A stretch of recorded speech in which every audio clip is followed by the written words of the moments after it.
जादूकर कालिया आजी ता जादू देखाई। जो पुओ वर्षे हेला कोमारू फेरु नथिला से आजी कालियार आशीर्वाद पाई कोमारू फेरी आसी। पुओर मुंडरे पड़ी कालियार तुलसी। जो रोगरू डाक्तर माने वर्षे हेला भल करि पारु नथिले सेई पुओ आजी कालियार आशीर्वाद रु भल होई जाइछि। टिके दृश्य को देखंतु। गत नवेम्बर 8 तारिख रे श्रीक्षेत्र धाई आसीथिले बापा कुनी करामती। कोमारू उठी पुओ डाकिला बापा। श्रीमंदिर आगरे मुंड को बाड़े कांदिले। कहिथिले हे कालिया मो पुओ को तो आगरे टेकी देली रे।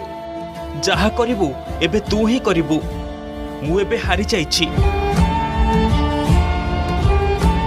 तो ऊपर भरोसा करी राजस्थान रो सिंहद्वार को चली आसी। मो आशा भरोसा